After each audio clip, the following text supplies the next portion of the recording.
I should have listened to the old man. It was already past midnight when I arrived in that empty town, my phone nearly dead, and no buses running until morning. The streets were dark, the shops closed, and the air was thick with the scent of rain on pavement. I had been hitchhiking for most of the day, hoping to find a cheap motel. But this place seemed deserted. The only sign of life was a single flickering streetlight near a boarded-up diner. That was where I met him, the old man, with a hunched back and a face lined with age. He watched me from a distance before shuffling closer. "You shouldn't stay here," he muttered.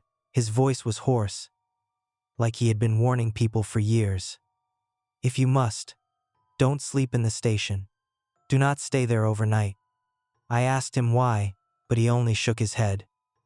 "They'll know you're there," he whispered, then turned and disappeared down an alleyway before I could press for more. I was exhausted, and his warning sounded more like the ramblings of someone too used to ghost stories.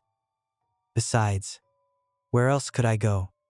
The abandoned train station was the only shelter I could find, standing at the edge of town like a forgotten relic of another time. The windows were broken, the paint peeled away, and the tracks were rusted over. But it had a roof, and that was all I cared about. I stepped inside, the heavy doors groaning as I pushed them open. The air was thick with dust, and the faint scent of mildew clung to the walls. Faded posters of long-forgotten train schedules curled at the edges. The benches were cracked but sturdy enough to rest on. It was cold, but I could manage. I told myself I would just sleep for a few hours and leave before sunrise. I never should have closed my eyes. I set my backpack down on one of the wooden benches, brushing away a layer of dust. The air inside was stale, thick with the scent of rotting wood, and something else I could not place, something metallic, like rust or old blood. The ceiling arched high above me, its beams covered in cobwebs, and the large windows were shattered, leaving jagged glass along the sills. The silence was unsettling. It was the kind of quiet that felt unnatural, as if the station itself was holding its breath. I turned on my phone's flashlight, sweeping it across the walls. There were old posters, their colors long faded, announcing train routes that had not existed in decades. The timetable board was still hanging, but the times and destinations had been scratched out. Beneath it, graffiti in thick black letters warned, "Don't sleep here." I shivered but told myself it was just a prank, something left behind by bored kids. Even so, I could not shake the feeling that the place was watching me. Every shadow seemed deeper than it should be, stretching unnaturally along the cracked tile floor. As I explored further, I found the ticket booth. The glass was smeared with dirt, and behind the counter sat a rusted cash register, its drawer hanging open as if someone had left in a hurry. There was a doorway behind the booth, slightly ajar, leading into the station's back rooms. A cold draft seeped from the darkness beyond, carrying a faint whisper of sound, something so quiet I almost thought I had imagined it. I hesitated.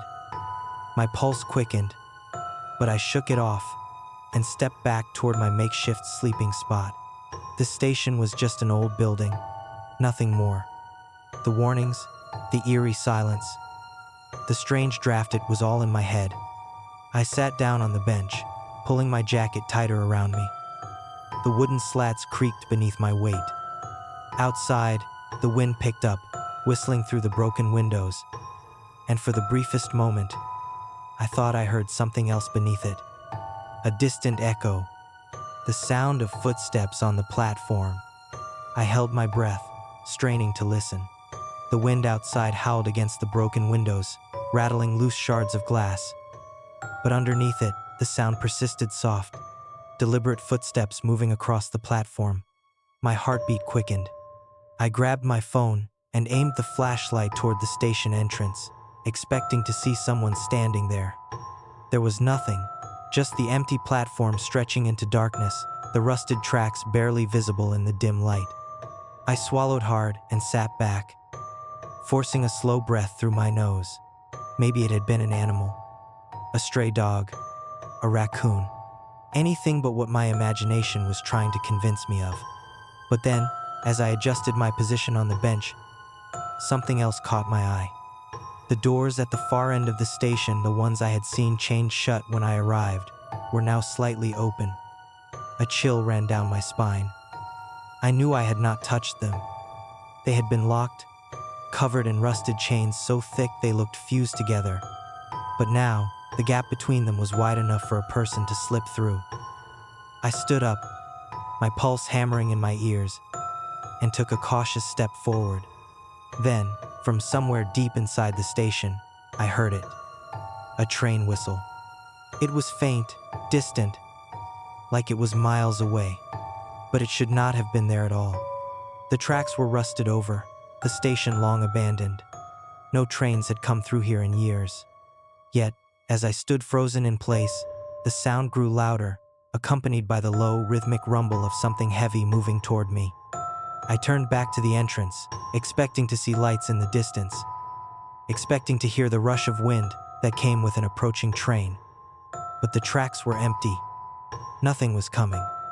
And yet, the sound kept getting closer.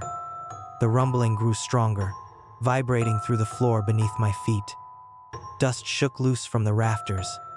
My breath caught in my throat as the station filled with the deep, rhythmic clatter of a train pulling into the platform, except there was nothing there. No headlights cutting through the darkness, no metal wheels grinding against the tracks, but I could hear it. I could feel it. Then, the lights flickered. For a brief second, the entire station was bathed in a sickly yellow glow, as if the broken fixtures above had suddenly come to life. And that was when I saw them. Silhouettes. Figures standing in the station, filling the benches, crowding near the ticket booth. Dozens of them, their outlines faint and flickering like a dying film reel. My breath hitched. They were dressed in old-fashioned coats and hats, their heads bowed, their faces blurred. Passengers, waiting. The lights buzzed, dimmed, then died again. Darkness swallowed the room, and the station was silent once more. But I knew I was no longer alone. A cold breath of air brushed against the back of my neck. I spun around, my phone's flashlight trembling in my grip. The beam cut through the dust, landing on the empty doorway behind the ticket booth. The door that had been slightly ajar was now wide open. A deeper darkness lurked beyond it, stretching into the unknown. Then, a sound so close I felt it in my bones. A voice, a whisper. All aboard. My body locked up. The voice had come from right behind me. I turned slowly, my pulse hammering in my ears. The station was still empty. The benches, the walls, the platform untouched. The passengers were gone. The invisible train had gone silent. But the air was wrong, thick and heavy, pressing down on me like a weight. And then I saw it. A reflection in the broken ticket booth glass. Someone was standing behind me. I could not move.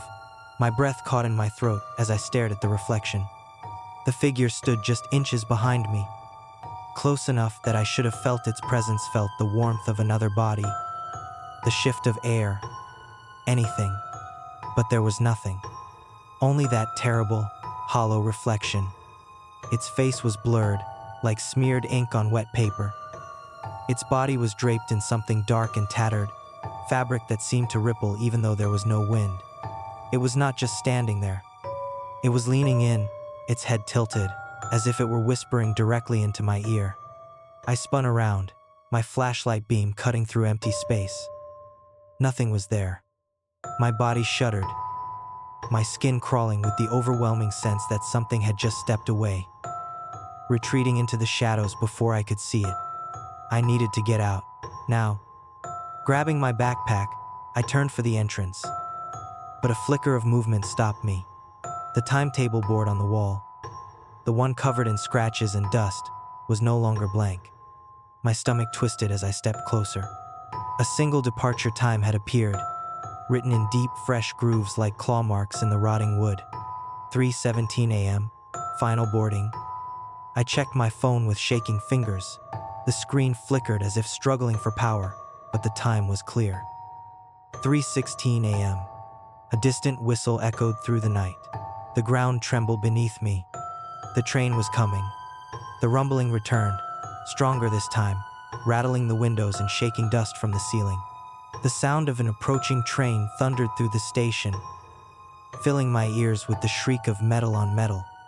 My legs felt like they had turned to stone, but I forced myself to move, stumbling toward the entrance. Then, the station lights flickered back on. The benches were full again. The shadowy passengers had returned, sitting perfectly still, their heads bowed, their faces hidden.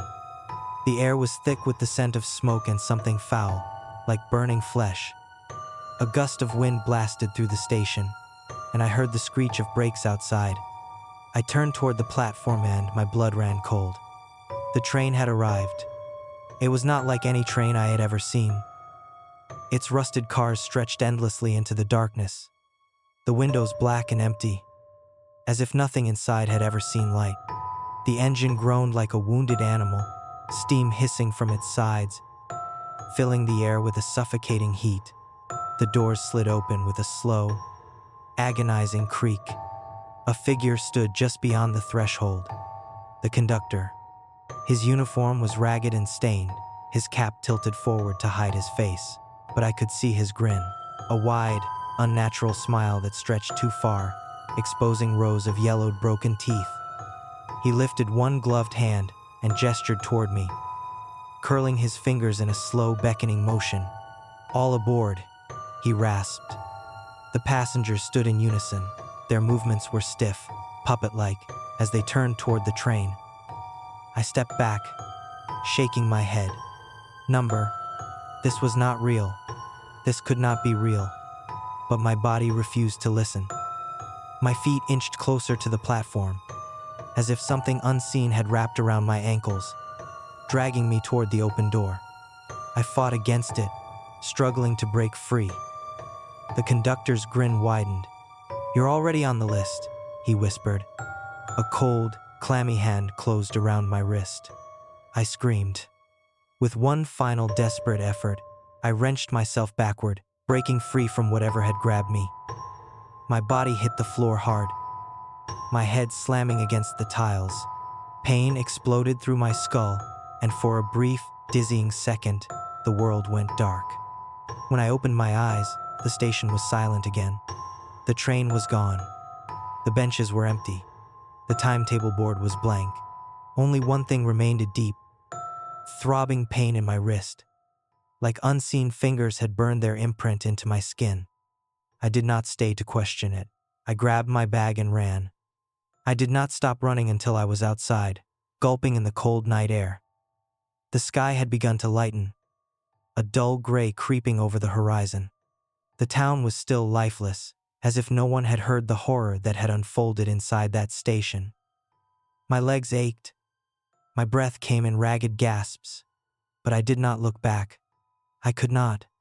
By the time I reached the main road, the first traces of morning had broken through the clouds. I forced myself to slow down, to gather my thoughts. Had it been a dream? A hallucination brought on by exhaustion? The throbbing in my wrist told me otherwise. I lifted my arm and pulled back my sleeve. Dark marks wrapped around my skin, 5 distinct fingerprints, deep and bruised, as if something had truly held me back. My stomach turned. I rubbed at them, trying to make them fade, but they did not. With shaking hands, I pulled out my phone.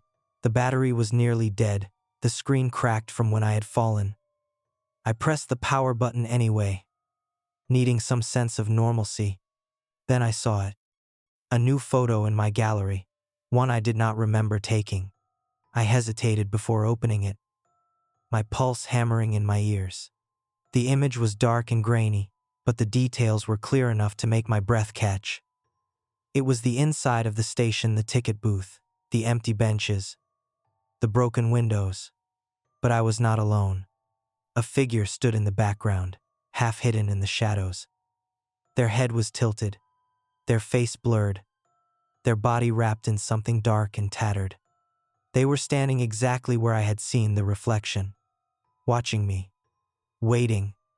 I shut off my phone and threw it into my bag, swallowing the rising panic in my chest. I did not know how that photo got there. I did not want to know.